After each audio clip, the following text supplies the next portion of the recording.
Hi mga kaisinyan Freedom Board, welcome back again dari sa tong YouTube channel og karon another confession asad ang atong basahon. Pero before ana ay kalimot sa pag-subscribe sa tong YouTube channel ug pagtuplok sa notification bell.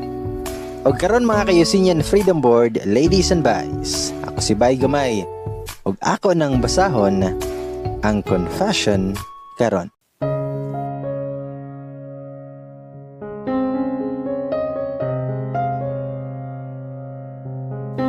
I'm not really good at writing stories. Labaw nag-straight Bisaya kay medyo mixed good akong inistoryahan. Convo by tawagan na.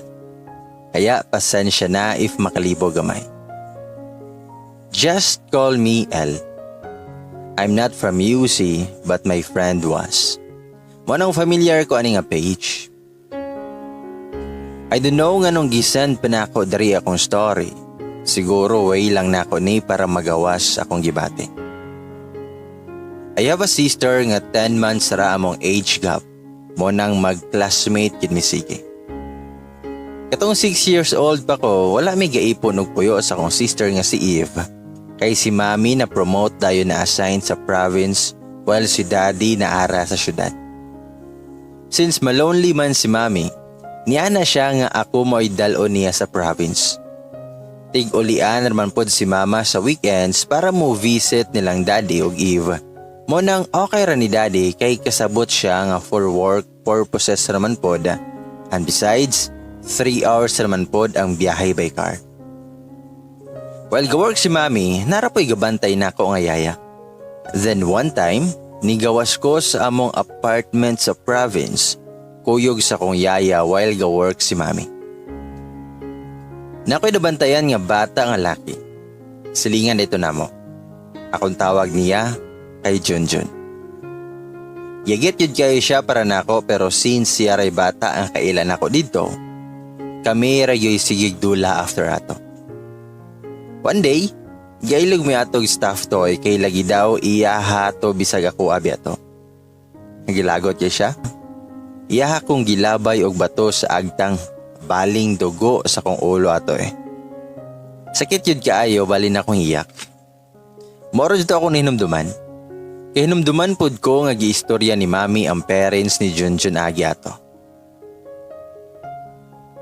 After ato, wala na dayon ko nakigplay niya kay ahak yun kayong bata. Wala gani nag-sorry. Shortly after, nagpa-assign na si mami sa city kay wa na siya kagwanta. Gimingaw na daw siyang daddy og Eve. I never spoke to Junjun again after that. I didn't even say goodbye when we move out. It's understandable man pod kay bata pa mi ato, pero believe pod ko sa akong self na grabe ko magdumot for my age.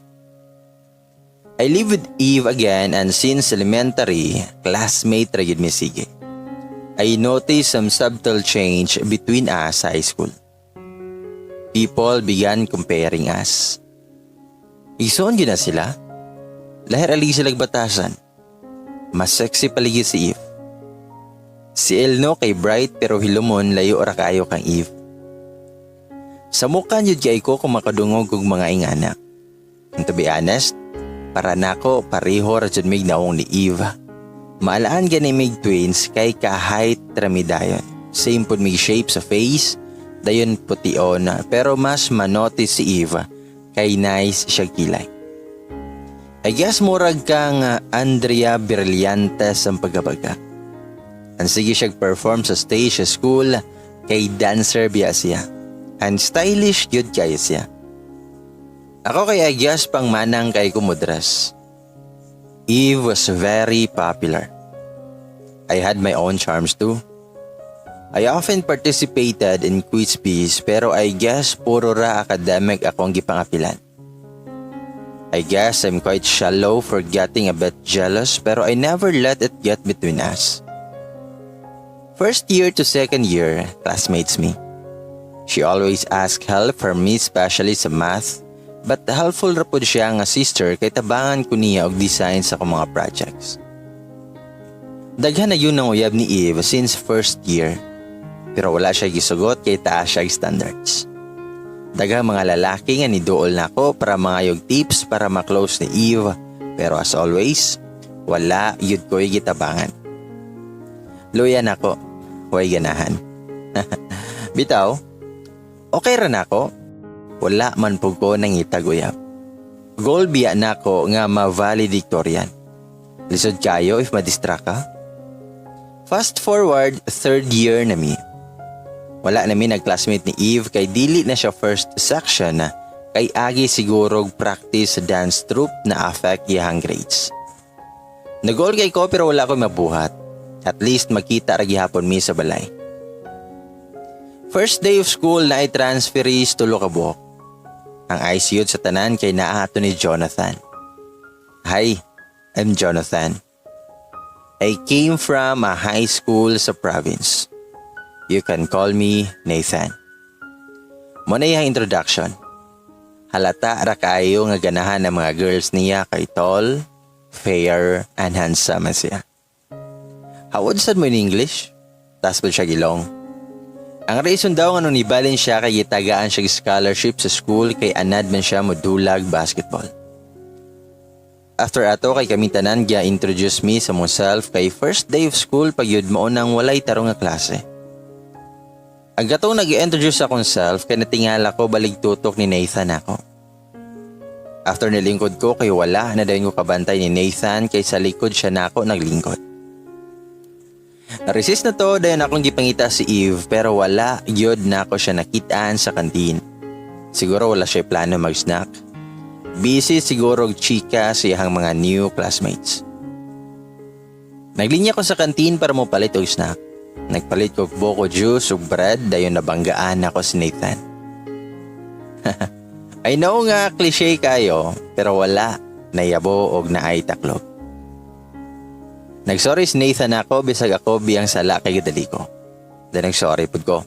Sa dihang naglingkod nako nitapad si Nathan ako. Mingon si Nathan nga, nganong ikaw romanusa? Mitubag ko nga, lalang. Bisag gamay na lang time na bilin sa recess makita payud ko kauban. Nihilom siya dayon ng utana siya kung asa ang CR then after that wala na meeting ganay for a week. Nagtingganay rami ato nag-group me para sa usa ka report. After me gi-assign og unsa among report si Nathan nang utana siya nako galit.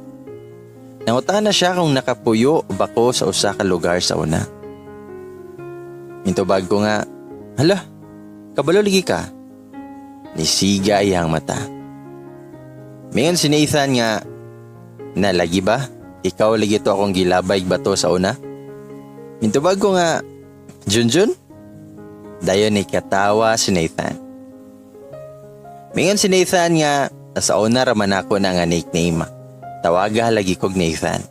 Grabe, waday ko ni mo nalimtan. Then gapakyot kayo si Dodong. I showed him my forehead na ulat nga gamay pero di maklaro kay na ako'y bangs. His smile disappeared. Dayon nangayo siya og sorry. Then ako siyang giingnan nga sa una raman toy, move on na ta. After all these years, nagkastorya na jud ko ni Junjun after the incident. Daghan kay nag-change. Dili na siya tong yagit nga bata nga ako nailhan. I still wondered nga nung nailhan ko niya and he said, agi sa akong apelyido. Kailagod iyang parents o si mami so it was easy to recognize me. After ato, sige na siya start og conversation ako. I guess nagka-friends me since dool ramig bangko sa school. Ganahan po siya inuyasya og Dragon Balls and surprisingly, mutanaw po siya Sailor Moon munang naami topic sige. Nakabantay siya nga dili kay ko tabihan sa classroom unlike him pero naharapod ko'y friends.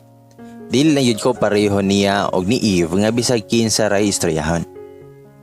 Then there was one time nga naa siya kay istorya sa gawas sa room nga laki from a different section. Kauban niya sa basketball. Nilabay ko dayon iya akong gibera. Then mayon si Nathan nga si LD ay childhood friend nako.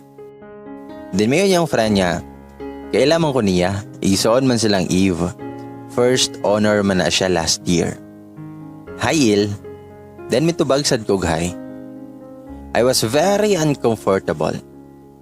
extroverts really know how to push introverts out of their comfort zone. Damingon si Nathan nga, naday ka igsoon. Mitubag yung friend nga guwapa gani kayo. So I guess bisag karon it's all about Eve. Mingon si Nathan nga, inabi nga makikila-ila ko niya, then may katawa siya. Medyo galagot ko so nihawa ako galit after saying. Sunod na Junjun, I could hear his friend laughing after that. Pagulin ako sa balay na tingala si Eve. Nanguta na si Eve nga, ate, anong isapot man ka? Akong giingon niya ang tananday ni katawar siya. Otro pod siya. Nafanihan yun sa ako. Anyway, kasabot ram pod ko cause I love her. Maloy pod ko niya kay although love kay siya sa school, sometimes i-compare siya nako sa balay kay lagi daw it seems like she's not doing her best enough kay dili siya consistent nga honor student like me. Pero medyo na siyang kasabaan sa mong parents. Sometimes ganahan ko magpagamay o grado para equal ming duha but as selfish as it sounds, it's the only edge I have against her. If she's talented, then it won't hurt if I try to excel at school, right? Then it was a family day, so finally nakita yun akong mami ug ang parents ni Nathan. Kachika-chika sila oy dayon na gaipon mig table. That was the first time Nathan and Eve first saw each other pero nag-smile-smile sila kay naaman namong parents. Nanting klase na to dahil nidool na po si Nathan ako. Ningon si Nathan niya, "Igson yun mong Eve? Ako siyang ibang utan ng anuman." Mingon siya nga, "Kay parihong mugnong." Mingon ako, mao di ay. Then mingon si Nathan nga, wala lang siya pangs. Then mitubag ko nga, "Ikaw rabay agi ani Junjun." Nikatawa din siya. It was a shock for me. Usahir kay mi ingnan og parihog nawong. After siyang giingon, nigaan akong loob niya. Di na kay ko maanoy niya. Weird no? Pero ay pataka diha, wa pa ko naibog niya ato. Then fourth year na mi ato, and sadly wala gyapon mi nag-classmate ni Eve. When daddy found out nga dili na pod honor section si Eve, iyahan na pong gikasabaan siya. I still remember her running to her room crying that day. Then first day of school to, wala siya ni sulod. Kabalo ka kung sa gibuhat ni mami. Gikasabaan na pod siya. Nisamot na noon. Then after naman ang class, nindiretso dayon ko sa room ni Eve, ako din siyang gi-comfort. Yan siya nga, "Thank you ate. Ikaw rajoy kasabot na ako." After ato, gihag na ako siya. Things have changed for me sa fourth year. Gamay rapod, pero I realize na dali ra ko makaka-approach og tao. Agi dagway ni Nathan, sige man ko niya gi-introduce og tao. Wala na nako namalayan, daghan ako kaila bisag sa laing section. It was not bad.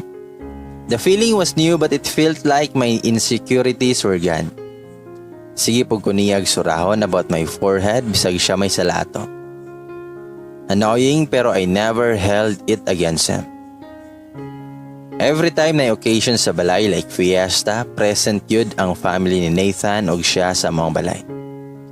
Sometimes if namin mga roleplay, dito sila mag-practice sa balay kay daghan lagi daw og space. Then dito sila nagka-close ni Eve. Para man sila batasan to be honest, munang dali ra kay sila nagka-close. I guess barkada na sila pero they always wanted me to be with them ambot og ano. Part na ako sa ilahang barkada. Sa tunga-tunga sa school year, nisamot og kasad si Eve regarding sa academics kay fourth year na siya, nimubo gyud kaayo iyahang grades so nagbad ang mood sa kong parents kay importante kaayo ng grades para makasulod siya og maayo nga college. Sige na ko cry si Eve magabi. I felt bad for her so ni-share ko ni Nathan bahin ato and automatically he comforted her. He always wanted to cheer her up and I was glad for her. Then fast forward, nato'y graduation ball. And kami may gipapili sa mong partner. Nangutanan na akong teacher if mo-appeal ko and I said no. Natingalang uban, giingnan pa ko sa akong classmate niya, why? Kas-ara ka mga high school. Basig magmahay ka kay waka ni appeal. Ang memories ba il? I won't lie, I wanted to join pero as funny as it sounds, maulaw ko makig-dance with the boy. Then mayon si Nathan nga, apil na lang, ako'y partner nimo para dili ka maulaw. Tubag ko niya nga hilom diha, pag partner na lang sa uban oy, malipay pa imong partner. Then itubag si Nathan nga, ikaw, di ka malipay. Itubag ko nga corny, di lang jud ko. Then mayon si Nathan nga, bahala ka, di ka kabalibad na ako. Mo nang natingala ko sa Saturday, pagmata na ako nakita na ko si Nathan nga giistorya niya akong parents. Then mayon si Nathan nga, oy, masagot daw sila nga partner ta, papilon daw kanila. Ako siya nga, hoy, wala man kay consent na ako. May itubag din, may sumpay din si mami nga, apil na lang god, ala nga girag si Eve mo apil. Then mayon si daddy na ako nga, sige na lang ga, nabitaw si Nathan. Motong wala na lang yun ko kabalibad, kay ako nagong parents mo ining hangyo. Ni-smile si Eve, nga mura gikilig. And mayon si Eve nga, go sister, good luck sa imong future uyab. Ako siyang giingnan nga, shut up, I'll never like him. So mayon si Eve nga, so pwedeng ako na siya? Then ako siyang giingnan nga, di ba na naman kay partner? Then mayon si Eve, nga joke ramang good. Who knew those words had a little bit of truth in them. Then ball na to, dahil na-amaze kay ko kay it felt amazing to dress up. The food was good too. Pero it was very memorable because that day, I realized something. Pagsulod pa lang na ako sa venue, I noticed Nathan staring at me. Siya lang yun ang dugay kay ni Toto. Nismal siya, aniha kong gidool. Well, gidance make medyo clumsy ko but he always knew what to do para di na ko ma-off balance. It was magical. It felt like it was just the two of us that night. Gikilig yun ko for the first time. Well, like it me, ni-ask ko niya, nganong nakig-partner siya na ako. Ako siyang gipangutana, nganong ako man imong gipili nga ma-partner. Ito bag si Nathan nga, because I like you. Tubag ko nga, what do you mean? Mayon si Nathan nga, crush, tika. I love you. While gakaon pa yun mi nga ni-confess siya. I didn't know what to say. I just stayed silent pero gablash ko mga guys. Nangutana si Nathan, natingala ka no? Ambot kung kano sa nigasugod.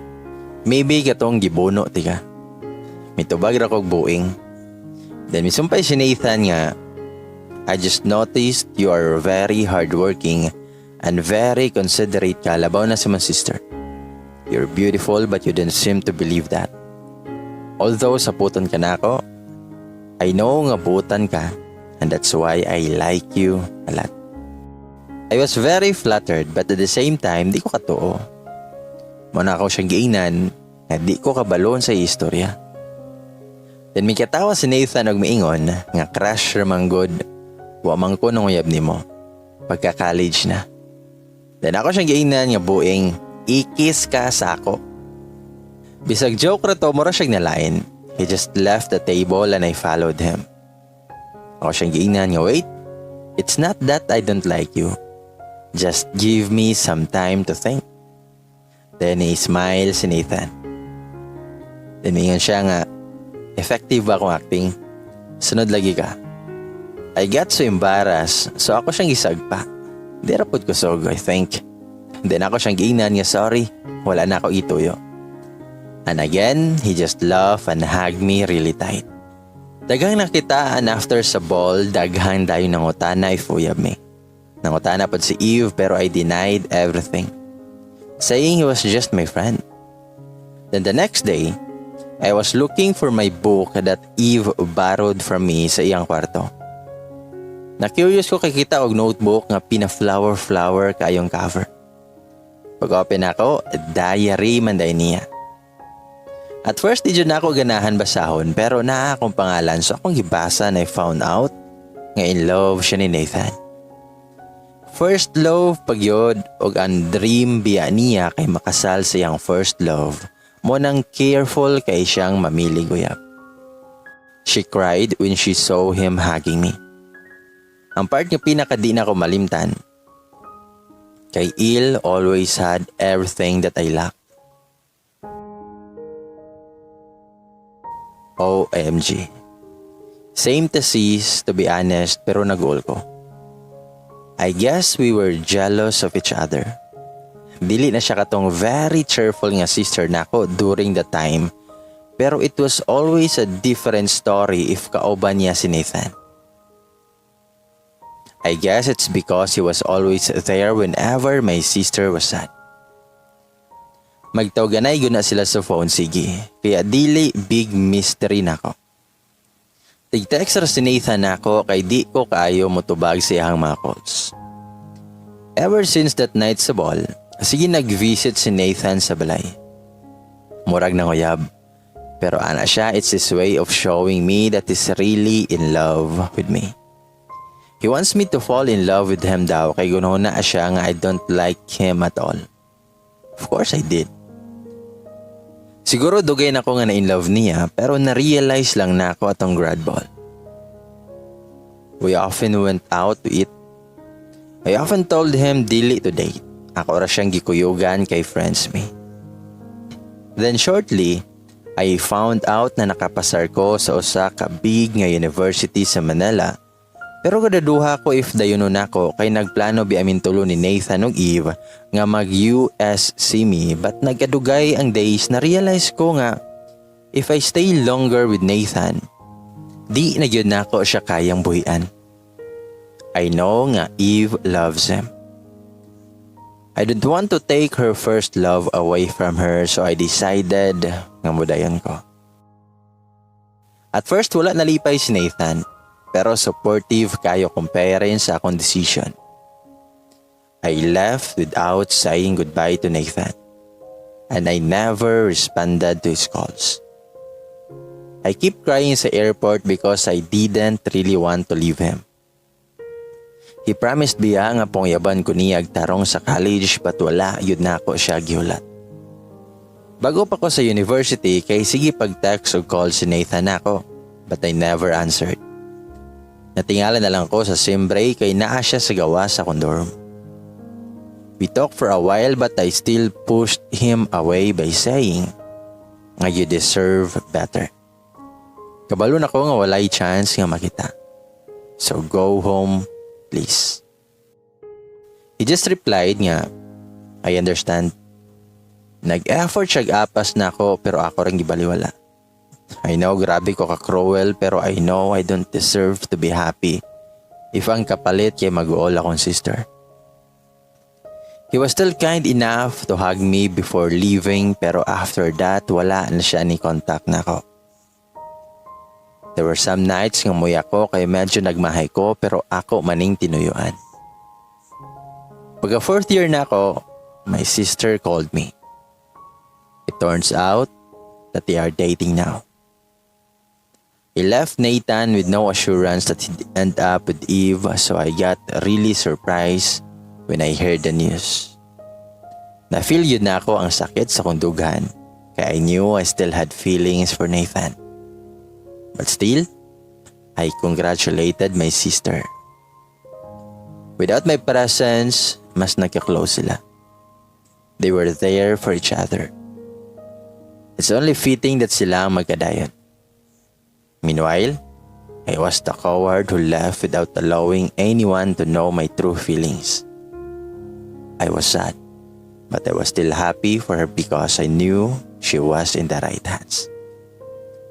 When nag-college ko, I met a lot of guys.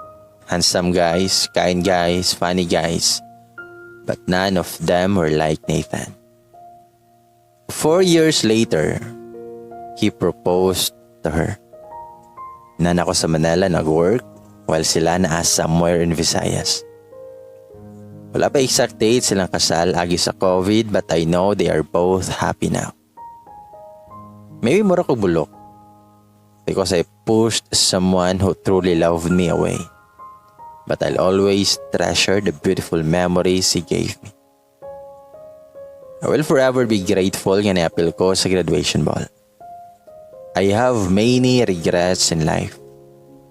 But if I had the liberty to turn back time, I would still make the same decisions.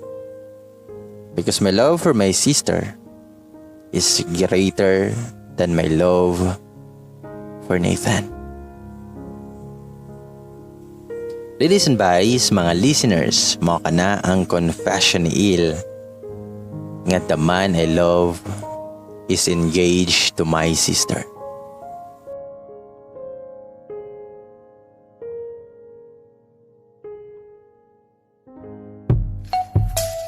O gron, ladies and boys, a shout out na sadta.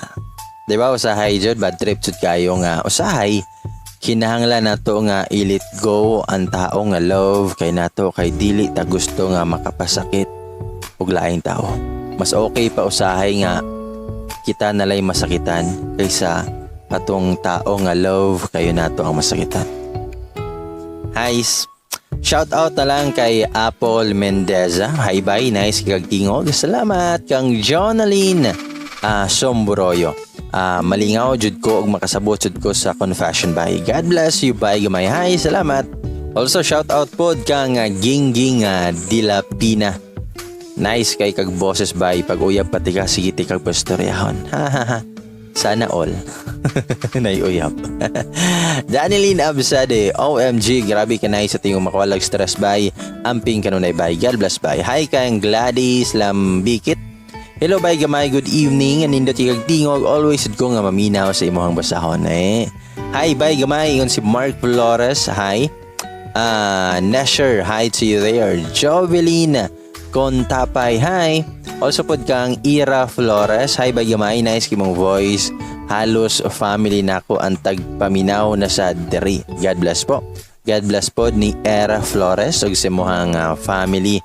Daghang salamat kayo sa inyong pagpaminaw. Also, hi and hello and shout out kang Aida Lapura Mayol. Hi to you there. Apil pod kang Irene Ubando o kang Rona May Guasal. Hi to you there. Salamat kayo. Also, hi kang Eileen Simbahon. Hi, salamat kayo sa imuhang pagpaminaw. O kang Mayet Kaniban o kang Michelle Dumaog. Hi, mayong pagpaminaw. O daghang salamat jud kayo sa paghapit diari sa to ang YouTube channel.